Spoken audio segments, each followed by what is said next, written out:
হয়ে যায়, মানে সে রূপটা পাল্টে যায়। আবার স্ত্রী তখন ভাবে যে এই মানুষটা তো এরকম ছিল না, তাহলে সে আমার সাথে কেন এরকম ব্যবহারটা করলো, সে আবার উল্টো তাকে সন্দেহ করে। এই নিয়ে নিয়ে আমাদের জীবনে অনেক বড় একটা কিছু ঘটে গেছে, যেটা এখন মানিয়ে নিয়েছি যে এর সাথে আমার থাকতে হবে, কারণ কি তার সাথে ছাড়া এই জীবন বৃথা। এবারে সব কিছু মিলিয়ে গুছিয়ে বেশ ভালোই কাটছে। আর তোমরা অনেকে যারা আমার ভিডিও দেখো তারা জানো, নতুন করে আমি আমার বর দুজনে মিলে যে ভ্যানের ওপর ব্যবসাটা আমার বর আগে করতো, হ্যাঁ সেই ব্যবসাটা কিন্তু আজ 2 মাস হলো চালু হয়েছে। ভগবানের ইচ্ছায় আর বজরংবলী হনুমতির ইচ্ছায় আজ আমাদের ব্যবসাটা খুব তাড়াতাড়ি গ্রো করেছে। এটা হচ্ছে হাত হচ্ছে একমাত্র আমার স্বামীর, আর একমাত্র হচ্ছে বজরংবলীর কৃপায়, তোমাদের ভালোবাসায়। আদি একটু সাউন্ডটা কমাও, তোমাদের ভালোবাসায়।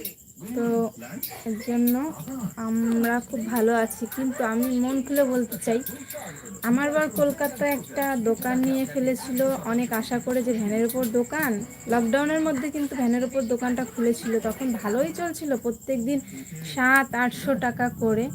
আর তখন সে কুরকুরানি যাচ্ছে যে আমি একটা তাহলে নতুন করে একটা দোকান খুলি, ভাড়ায় দোকান নিই কলকাতায়, আমার বাপের বাড়ির পাশে দোকান সে নিয়ে ফেলে।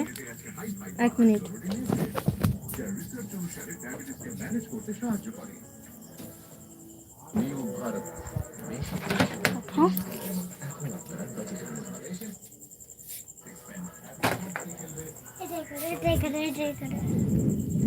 তো কলকাতায় আমার বর একটা দোকান নিয়ে ফেলে। সেইটার সময় আমাদের জীবনে এত অসহায় মানে এমন হয়ে পড়েছিলাম, মানে সেই কথাগুলো আমি ভুলতে পারবো না কোনো দিনই, যত ভালো দিনই আসুক।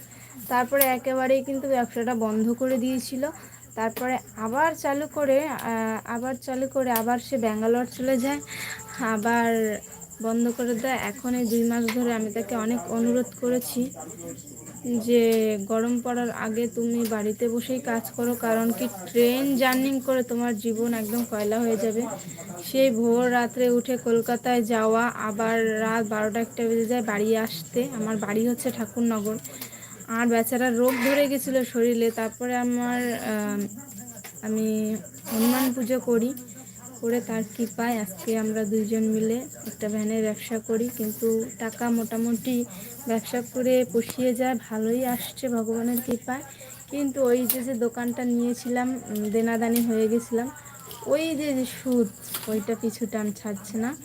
আর মাত্র 7টা মাস কষ্ট করব স্বামী স্ত্রী, তারপরে আশা করি ভগবানের ইচ্ছে তোমাদের ভালোবাসায় ভালো রাস্তা দেখতে পারবো। আর ইউটিউব থেকে পেমেন্ট পাওয়ার কথা বলছি, করতে বসছি, কিন্তু এখন সমস্ত কিছু ছুলে রাখতে হবে, কেটে রাখতে হবে। সমস্ত কিছু না, টুকিটাকি টুকিটাকি কেটে রাখতে হবে। এই কারণে আমি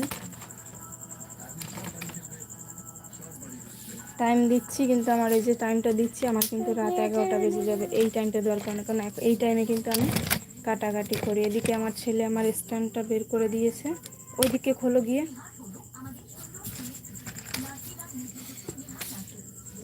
কি আমার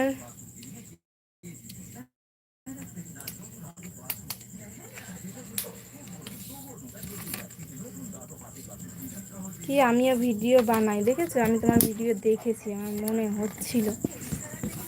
সরো আদি, আদি সরো। তো আমার ছেলে আশপাশ দিয়ে ডিস্টার্ব করছে, তোমাদের কি কাউর ডিস্টার্ব করছে বলো? বাচ্চা থাকলে কি হবে বলো? বাচ্চা কি ফেলাই দেবো? অনেকে তো অনেক কিছু ভাবতে পারে যে একটা লাইভ ভিডিও করতে আসছে, তা আবার এত প্রবলেম। এটা কর, এটা পড়ো, এটা পড়ো, জামা পড়ো। আমার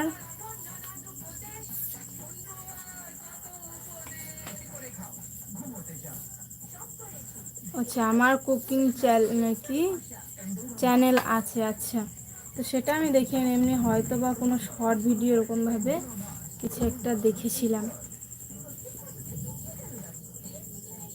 দেখো দেখো, কি অসভ্য গো, কি অসভ্য ছ্যাবলা। আমার ছেলে কালকে রবীন্দ্র জয়ন্তীর অনুষ্ঠান আছে স্কুলে, কালকে স্কুল শেষ, মানে ছুটি গরমের ছুটি পড়ে যাবে, দেখো কি অবস্থা।